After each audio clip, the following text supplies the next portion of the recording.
Hey guys, welcome back to Bombchu. I'm Austin, and today I'll be looking at the $1 Underground bundle from Fanatical. Why this bundle, you ask? Well, we launched a Patreon, and one of the tiers allows people to vote on an extra bundle for me to review each month. The sole patron at that level decided to torture us all with this bundle of 9 games for $1. Thank you, Gabriel Skaggs. You know what to expect, I know what to expect. Let's get into this thing.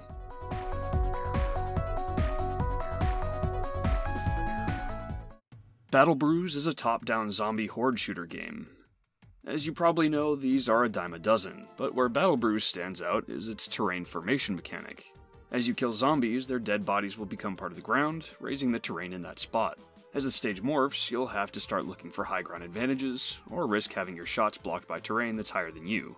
As you get further, zombie elephants stampede through the area, digging trenches, and you can also trigger nukes that will make quite the crater. This matters even more when you play the car defense mode, as you defend a car surrounded by mud that makes you and zombies move slow. Land created from the dead allows you to move faster, but be careful, it lets zombies move faster too. Give them a path to the car and you'll quickly get overwhelmed. Between matches, you can buy or upgrade your guns so you can keep up with the difficulty curve. This was surprisingly fun, and the only thing it's missing is co-op, which would be killer here.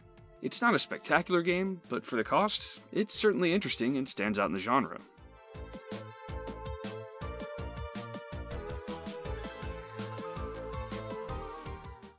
Face It, a game to fight inner demons, yes that is the full title, is a 3D puzzle platformer. You do some light platforming and shine your flashlight at ghosts to make them go away. This is the kind of game I expect in a $1 bundle.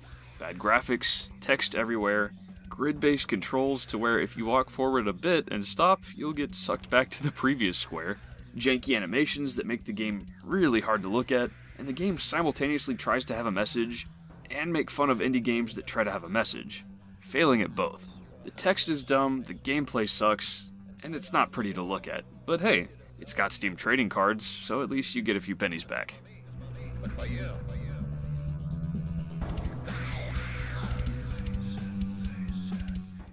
Fluffy Horde is a side-scrolling base defense game where you must defend against bunnies. Bunnies multiply. They get everywhere. They eat your crops, and they send your windmills literally flying into the sky. So you need to kill them. Murder them. Kill the wabbits! To start, you need income, which you can get from farms. Money generates more slowly when your crops are being eaten, so make sure to defend those.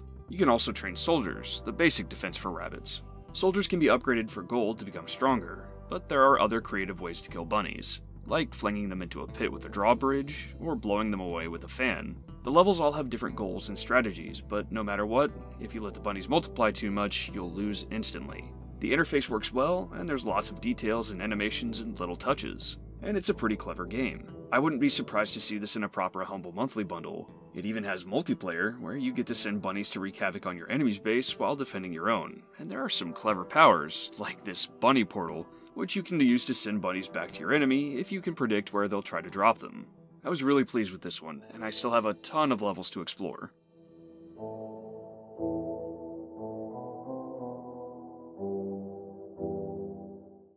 Gryphon Knight Epic is a medieval shoot-'em-up with Mega Man-style progression.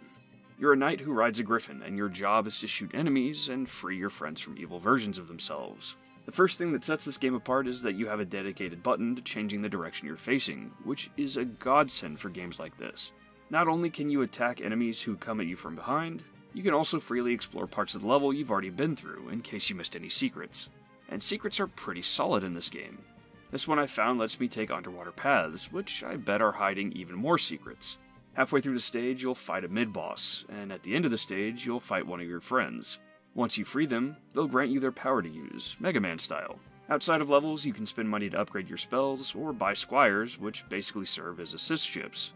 The pace is a little slow, but it's fun, and certainly not tough if shoot-'em-ups normally scare you.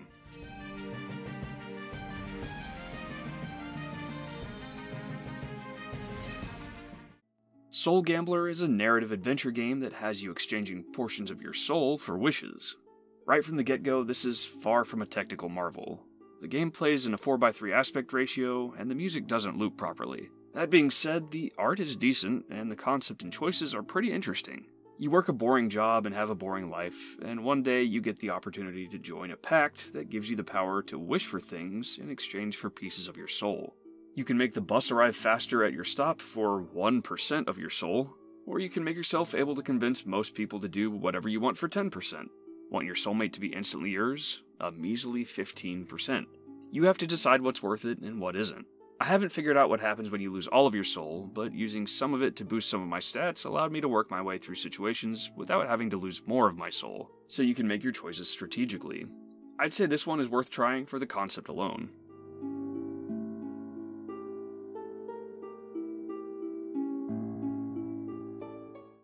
SWARMRIDER Omega is a survival shoot-'em-up. Endless enemies chase you, and you have to survive as long as you can. That's it. That's the game.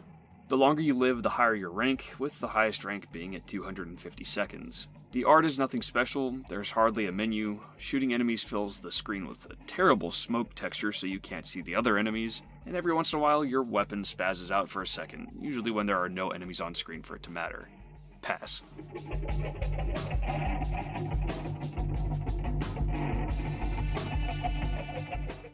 Trip to Vinelands is...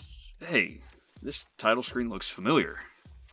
Hey, this was made by the same guy as the last game. Walter Machado, you son of a bitch. Let's see if this game is any better than your last.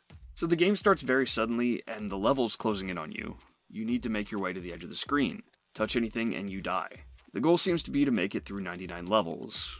When you make it to the edge of the screen, you're in a random spot on a new screen with no transition time, and it can be really easy to bump into a wall that's now nearby. The closest comparison I could make would be Super Hexagon, trying to avoid obstacles and stay alive as long as possible. This is a mildly fun version of that, but it could use a lot of polish.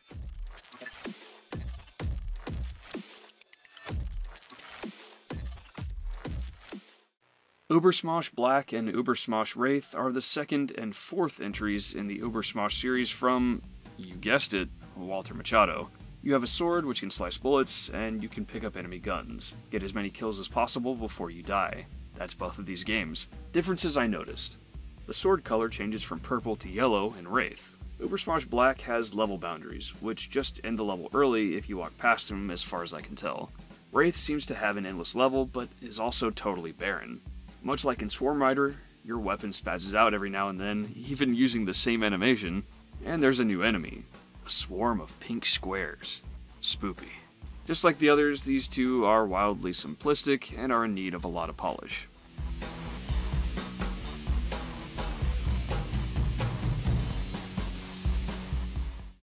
So overall, how was this bundle?